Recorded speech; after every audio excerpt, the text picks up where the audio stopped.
보시겠습니다. 같이 합독합니다. 시작.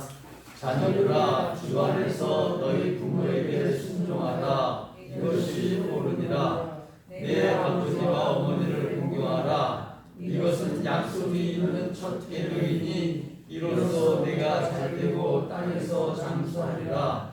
또 아기들아, 너희 자녀를 노엽게 하지 말고 오직 지혜, 복음과 분배로 양육하라. 아멘. 가정의 달이기도 하고, 그래서 오늘 그 말씀을 적음문을 정해서 말씀을 준비해봤습니다. 약속이 있는 첫 계명, 이렇게 그 제목을 잡아봤습니다. 약속을 보면 그대로 내가 잘되고 땅에서 장수하리라라고 하는 약속의 말씀을 거기다 함께 엮어주신 그런 계명이죠. 부모에게 공경하는 그것과 이렇게 함께 엮어놓으셨는데, 어떤 그 노인 심리학자가 이렇게 한 얘기를 보니까 인생의 한 4분의 1은 성장하면서 보내고 나머지 4분의 3은 늙어가면서 보낸다 그래요. 그러니까 인생들이 어떻게 보면은 대부분의 시간을 어려서 청년이 되고 이렇게 성장할 때보다는 장성에서부터 이제 노년의 어떤 그런 그 시간들이 더 이렇게 많고 길다는 그런 얘기를 하죠. 그래서 그 나이가 우리가 이제 자연적인 나이가 있지 않습니까? 제가 52년생, 한국 나이는 69. 이제 드디어 내년이면 70대는 7학년이 돼서 상당히 7학년 빨리 되고 싶어서 기대가 됩니다요. 어쨌든 그렇습니다. 그렇게 자연 나이가 있고, 그다음에 또 이제 신체 나이, 건강 나이라 해가지고 병원에서 이렇게 해보면은 당신은 실질적으로 69인데 굉장히 건강하십니다. 신체 나이는 한 40대입니다. 그러면 째지겠죠. 네, 그게 제 얘기가 아닙니다. 어쨌든 그게 건강 나이, 어떤 그런 신체 나이가 있고, 또 정신 연령이 아니십니까? 참 아짓을 하는 사람도 있고, 또 벌써 애어른이 된 사람도 있고, 하여튼 가지각색으로다가 이 정신적인 어떤 연령이 또 있죠. 근데 거기 하나 더 있습니다. 우리에게는 영적 연령이 있죠. 그래서 이제 우리 믿음의 장성함의 어떤 그 연륜들, 그 깊이와 높이와 넓이와 그 자랑과 어떤 그런 것으로 이제 영적인 연령이 있고, 그런데 좀 지나간 90것도 되겠지만 웰빙 하면서 한참 웰빙 식품이다, 이게 무공해 웰빙 식품이다, 주로 먹는 것 쪽에서 많이 얘기하는 것 같아요. 먹는 것밖에는 뚜렷하게 나머지 인생사에서 웰빙은 정말 번영하고, 원래 잘 된다는 게 번영하고 형통하고 또 행복하고 보람 있고 즐겁고 이런 쪽 얘기인데, 웰빙 하면서 그런 거를 이야기하기는 이 사회 구조가 그렇게 만만하게 내 마음대로 될 것 같으면 누가 고생을 하고 누가 힘들게 살고 누가 이렇게 어렵게 살겠습니까? 그러니까 내 마음대로 안 되는 세상이 분명하니까 웰빙이 그저 식품 쪽에서 얘기한 것 같아요. 웰빙 그랬는데, 그 다음에 이어서 나온 말이 이제 웰다잉이라 그러죠. 그래서 이제 참 나이 들어서 죽을 때 참 잠자듯이 편안하게 죽고 9988-234 90까지 팔팔하게 살다가 2-3일 정도 아프면은 이제 자식들이, 후손들이 이제 아이고 하고서 다 이제 얼굴 보여주고 얼굴 다 본 다음에 뚫레 본 다음에 그다음에 죽으면 이게 9988-234가 그래서 이제 웰다잉 그런가요? 어쨌든 그렇네요. 근데 그게 또 하나 있더라고요. 몰랐는데 이 준비하면서 이렇게 검색을 하고 그러다 보니까 웰 에이징이라서, 에이지 하면은 연령, 무슨 연대 그런 거 아닙니까? 그러니까 잘 늙는 거, 아주 아름답게 늙어가는 거, 그 늙어가는 모습이 아주 참 평화롭고 평강스럽고 걱정 근심 없고 뭐 추하지 않고 뭐 어쨌든 뭐 그런 거. 사실 이 사회가 굉장히 복잡한 사회거든요. 그래서 그 나이 들어가면서 그렇게 품위 있게 그리고서 참 걱정 근심 없이 행복하게 뭐 그렇게 그 살기가 참 어렵죠. 그래서 현대 사회의 그 노인 문제 그러면은 상당히 심각합니다. 사실 저희 세대까지만 해도 보험을 자식한테 안 들었으니까 자식한테 보험을 들었어요. 그러니까 자기의 어떤 노후 뭐 보장 같은 거는 아예 자식에게 그냥 자식하고 함께 사니까 뭐 늙어가면서 자식이 뭐 공경하고 봉양하고 뭐 이렇게 하게다가 뭐 자식에게 뭐 어떤 뭐 장래까지 이렇게 치러져가는 뭐 그런 사회였기 때문에 오로지 모든 것을 자식한테 몰입하고 하여튼 딴 보험이 필요 없고 자식 보험만 잘 들어오면 됐었어요. 그래서 뭐 땅 팔고 소 팔고 어쨌든 뭐 자식 하나 잘 되라고 하여튼 뭐 그렇게 하던 그런 시대인데 시대가 많이 바뀌었죠. 요즘에 뭐 인구가 굉장히 줄어들고 있어요. 출산을 기피하거나 뭐 어쨌든 뭐 그런 시대예요. 그래서 지금 응행하고 애가 하나 딱 태어나면은 그 애 밑으로 줄을 쫙 쓰는데 6명이 쓴답니다. 그 애를 돌보고 그러니까 이런 표현이 설교에서는 안 맞지 않는데 그 아이의 꼬봉들이 6명이 쭉 쓰는 거예요. 엄마 아빠 당연히 있죠. 할머니 할아버지 요즘은 100세 세대니까 폴폴하게 시퍼렇게 살아있죠. 그리고 외할머니 외할아버지 6명이 쭉 쓰는 거예요. 그래서 그 아이에게 뭐 물고 빨고 뭐 과잉사랑에다가 뭐 대단하죠. 저부터 또 손잡아 보니까요. 이제 그렇게 쓰는데 반대로 얘기하면은 그 애가 응행하고 우는 게 정말 슬퍼서 우는 걸지도 모른다는 거죠. 왜냐면은 사회에서 정년퇴직이라든지 현역에서 빨리 물러날 수밖에 없는 이런 사회예요. 워낙 빨리 변하기 때문에 새롭게 변화되어지는 이 사회를 이 나이 먹은 사람들이 따라가지도 못하고 역할도 그래서 뭐 크게 뭐 어떤 그 기능도 뭐 위치도 이런 것들이 별로 없어요. 그러다 보니까 세대 교체가 굉장히 빨리빨리 되다 보니까 이 사람들을 이 줄 쫙 섰던 6사람들을 처음에는 참 자기를 위해서 섰는데 금방 멀지 않아서 좀 철들어서 보니까 자기가 다 직접적으로 섬기든 세금을 내서 섬기든 뭐 어떤 사회의 어떤 무슨 뭘 해서 섬기든 이 사람들을 부양해야 되는 그런 그 어떤 그 세대가 나뉘어지는 거예요. 그러니까 6명이 줄을 쓴 게 아니라 6명의 짐을 진 거예요. 이런 것 같은 세상이 이렇게 변화했기 때문에 웰 에이징 그래가지고선 아주 뭐 아름답게 늙어가는 거, 품 있게 늙어가는 거, 요게 굉장히 중요해진 거예요. 그래서 아까 말씀드린 것처럼 4분의 3을 늙어가면서 이렇게 살아야 되는 그런 세대가 된 거죠. 그래서 참 이 사회가 뭐 어떤 사회 문제를 진단하는 사람들이 노인의 문제가 지금 그렇대요. 어떤 빈곤이래요. 첫째가 빈곤이고, 둘째가 어떤 건강, 질병 그런 거고, 세 번째가 고독이랍니다. 외로움, 고독 그런 거. 저번에 어제 교회에서 제가 누구하고 얘기하면 그런 얘기 했는데 옛날에 노인네들이 이렇게 뭐 농사철 되면은 다 못해 물고 눈두라기에 이렇게 앉아서도 뭐 지금 뭐 씨 심을 때다, 지금 뭐 김 맬 때다, 지금 뭐 그렇게 하는 게 아니라 이렇게 하는 거다. 뭐 그러면서 노인들의 말씀을 구해야 되고 그랬는데 요즘에 노인들이 그런 거 뭐 가르쳐줄 필요가 전혀 없는 세상이에요.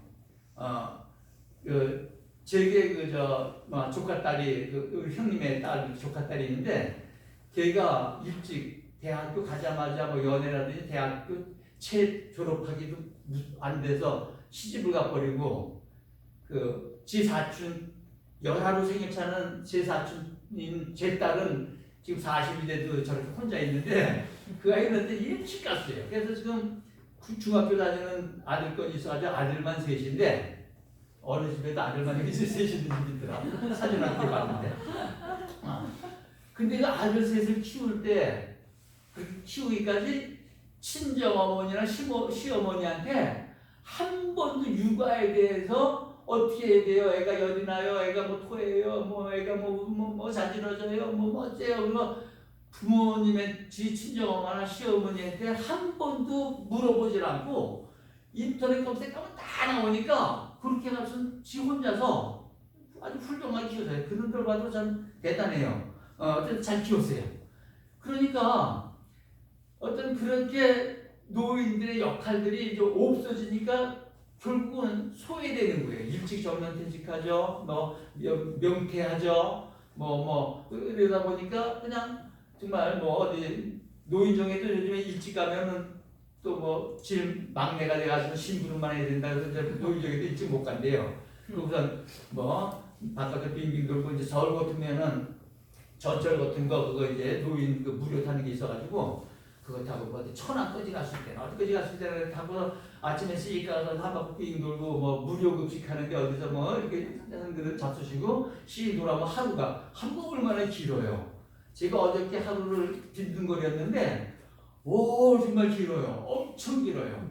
낮에 빈둥거리니까 저녁에 또 잠도 푹 자지지도 않아요. 그러니까 그 긴 시간을 그 나이 드신 분들이 그 긴 시간을 소일할 것도 없는 하여튼 그런 시대예요.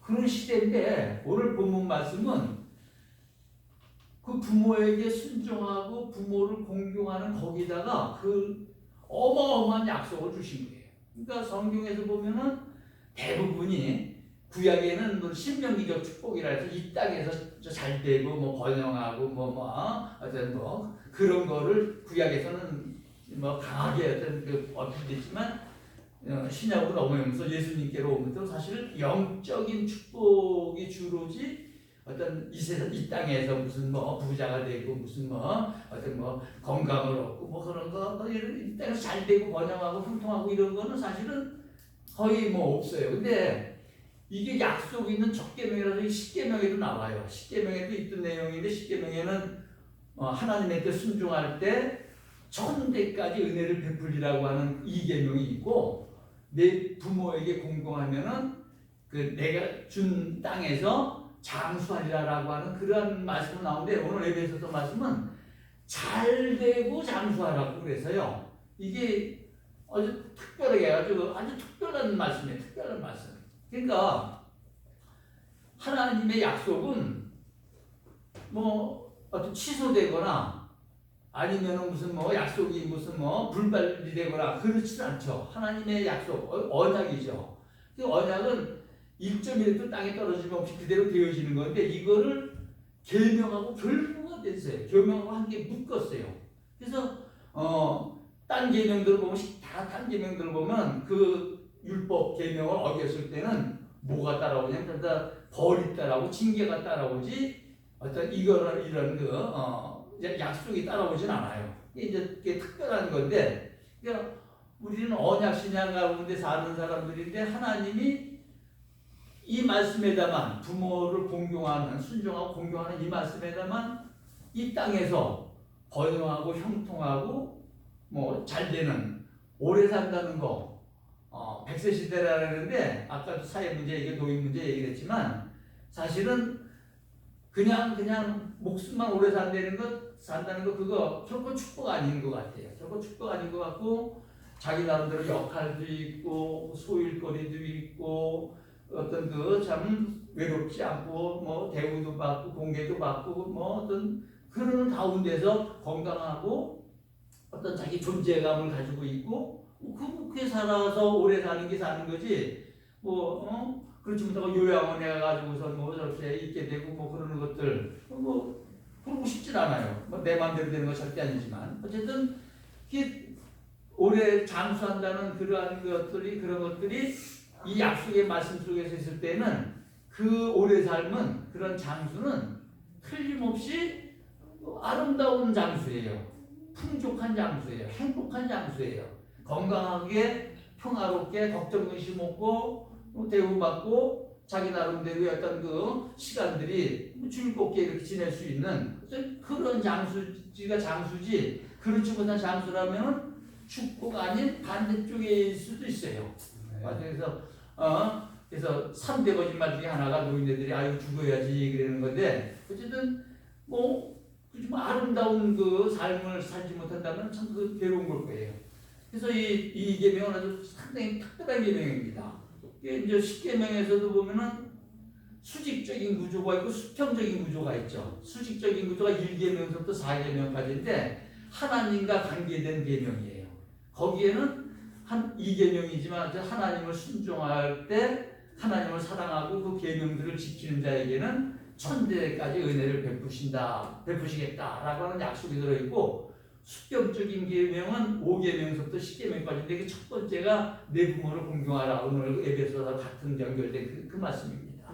자, 그렇게 이제 10계명 그렇게 주시고 다 그랬는데, 그럼 이 계명이 율법은 우리에게 주신 것은 지키라고 주셨다기보다는 죄를 깨달으라고 주신 것밖에는 아니에요, 사실은.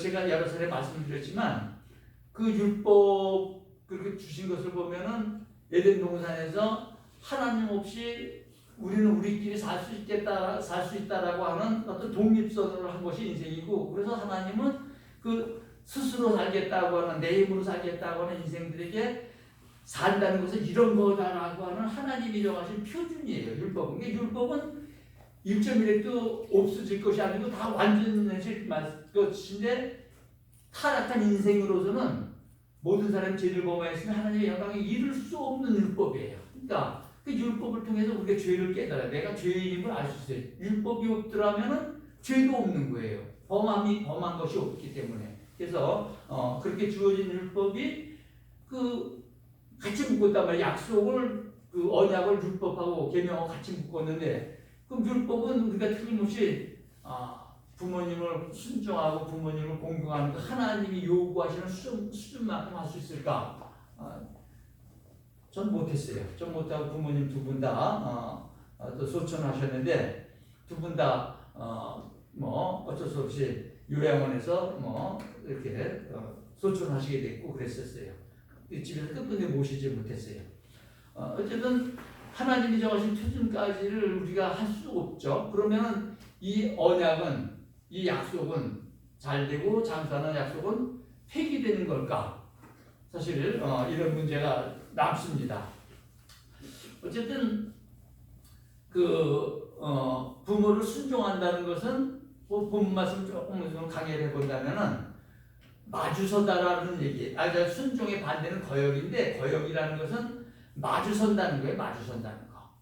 그러니까 아래 서는 거하고 마주 서는 거하고는 차이가 크죠. 그러니까 부모님, 사실 나이 많으신 부모님들이 사실 어떻게 보면은 많이 좀 젊을 때하고 많이 변해 가세요. 왜 변해 가셨을까 하고 이제 와서 생각하는 거는 자식들을 먹이고 키우고 같은 가리키려면은 여자는 약하지만 어머니는 강해질 수밖에 없다 보니까 어머니는 억세지고 거칠어지고, 어떨 때 보면은 좀 사나울 정도로 몸도 망가지지만 그 마음도 강한 어머니의 마음이 돼가지고선, 그래서 내 새끼를 먹이고 입히고 가르치기 위해서는 무엇이든지 하실 만한 그 헌신 때문에 그분들의 어떤 그 의식 구조와 이런 것들이 많이 어떤 왜곡되거나 피폐되어질 수도 있을 거예요. 어쨌든 그렇게 되어지는 과정 속에서도 있을 수 있고, 본래적으로 그런 부모님도 있겠지만 그 부모님을 항상 순종한다는 거. 그러니까 우리 엄마는 왜 그런지 몰라. 그런 일이 있었대요. 그러니까 예화인데, 그러니까 이제 상당히 자기를 분노하게 하는 일들이 어떤 일들이 있냐, 누가 있느냐 이렇게 물어보고 그랬는데, 어떤 아이가 엄마요 그랬대요. 근데 제 손자 녀석도 더 어렸을 때, 그러니까 그게 제가 걔네 집에 한번 갔더니 나한테 쓰고더니, 할아버지 나 기도했어요. 기도하고 나왔어요. 그래서 아유 장하다. 그래서 무슨 기도를 했는데 했더니 엄마 사라지라고 기도했어요. 그러니까 지 어떤 원하는 것하고 부모가 이제 어떤 베푸는 것하고 어떤 그런 갈등 속에서 젖먹이를 교묘한 이제 말문이 이제 그 녀석이 하는 기도가 엄마 없어지게 사라지게 해달라는 기도를 하고 나왔다고 아주 자랑스럽게 얘기를 하고 그래요. 어쨌든 그런 부모를 그때 변질되어진 수도 있는 그런 부모님이신데, 그 변질되어진 게 다 자식을 위해서 사실 그런 경우가 더 많은 경우인데, 마주서지 않고 순종한다. 특히 공경한다는 것은 더 그렇죠. 공경한다는 것은 부모를 자랑스러워한다. 뭐 존경한다 그런 뜻도 있거든요. 그러니까 자기 부모를 자랑스럽게 할 수 있는 사람이 자랑스러워하는 사람이 참 행복한 사람인 것 같아요. 대부분 남의 부모는 남의 떡은 커 보이고 맛있어 보이고 내 떡은 뭐 맛도 없어 보이고 즐거워 보이고 그러는 것처럼 대부분 그런 것 같아요. 저도 좀 그랬던 것 같아요. 어쨌든 뭐 참 제가 비정상적인 가정에서 자라서 이런 말씀을 드리면서 죄송합니다만 그 부모를 자랑스러워한다. 그러니까 예화를 들면은 어떤 엄마가 굉장히 뭐 화상을 입어서 얼굴에 화상을 입어 화상 입으면 막 피부가 막 들러붙고 뭐 이렇게 해서 막 유유시 않습니까? 이제 그런 엄마를 둔 아이가 늘 엄마가 뭐 학교 오는 것도 부끄러워하고 자기 엄마라는 것도 부끄러워 같이 다니는 것도 부끄러워하고 그랬는데 나중에 알고 보니까 철이 나고 알고 보니까 집에 불이 났을 때 엄마가 자기를 구하러 그 불 속에 뛰어들어가지고선 자기를 구해내고 엄마는 화상을 입었다는 걸 알게 돼서 또 뭐 자랑스러웠다든지 뭐 또 그런 얘기도 있는데 오늘 나이 드신 우리 부모님들의 어떤 어그러진 모습 속에는 그런 어떤 그 사연들이 상당히 포함되어 있을 거라고 그렇게 생각합니다. 그런데 자랑스러워한다, 또 참 그를 존경한다, 그리고 그에 필요한 것을 어떤 공급해 드린다. 성경에도 보면 성경 그 신약 시대에도 고르반이라 해가지고 부모에게 드릴 것을 하나님께 드렸다. 그러면 고르반 그러면은 그게 부모에게 안 드린 거로다가 하나님 앞에서 인정받는 거라고 그런 풍습이 그런 그 어떤 그 가르침들이 있고 그래서 그냥 뭐 부모님의 필요는 일단 뒷전이고 그래서 그 고르반 뭐 그것으로 수용했던 것도 있는 것 같아요. 그래서 성경에도 그래서 그런 말씀이 나와 있는 것 같기도 합니다.